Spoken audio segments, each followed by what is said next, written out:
ఇంటెన్షన్గా మనం ఎవరినైనా హర్ట్ చేస్తే కనుక మనము వాళ్ళని ఫైనాన్సెస్ని, కొంతమంది ఉంటారు కదా వాళ్ళు ఎందుకు పైకి వచ్చేస్తున్నారని వాళ్ళ ఫైనాన్సెస్ మీద వాళ్ళు ఇంతవరకు చేస్తారంటే ఎంతోమంది మ్యాజిక్ చేస్తారు, ఇంకా ఏమేమో చేస్తారనమాట వాళ్ళ ఫైనాన్సెస్ రాకుండా.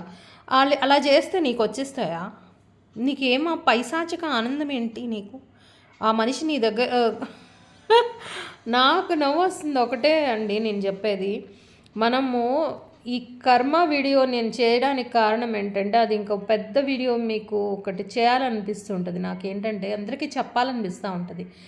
ఏంటంటే చిన్న కర్మ, మనం ఒక్క కర్మ చేస్తామంటే దానికి రియాక్షన్ ఉంటుంది, దానికి మనం ఎంతో చెల్లించాల్సి ఉంటుంది. వేరే వాళ్ళకి మనం హర్ట్ చేసి, వేరే వాళ్ళని ప్రాణాలు తీసి, వేరే వాళ్ళని ఫైనాన్సెస్ని రాకుండా చేసి ఇవన్నీ చేసిన వాళ్ళ పరిస్థితి ఏంటా అని నేను తలుచుకుంటుంటేనే నాకు మీకు ఎవరికి అర్థమవుతుందో లేదో కానీ అసలు చాలా పెద్ద కర్మ అనేది వాళ్ళు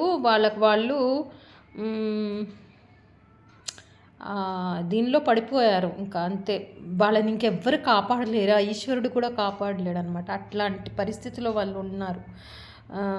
ఇలా చేసేవాళ్ళు ఉన్నారండి, ఇలా ఈ రోజుల్లో కూడా ఉన్నారు ఇలా చేసేవాళ్ళు.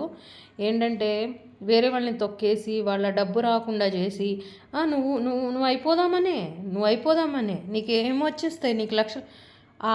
వేరే వాళ్ళని తొక్కేసి, ఆ బిల్డింగ్ని తొక్కేసి నువ్వు ఆయన మీద ఇల్లు కట్టేద్దామని.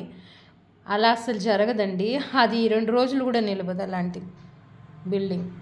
అర్థమైంది కదా? అలాంటి పనులు ఎప్పుడూ చేయకండి.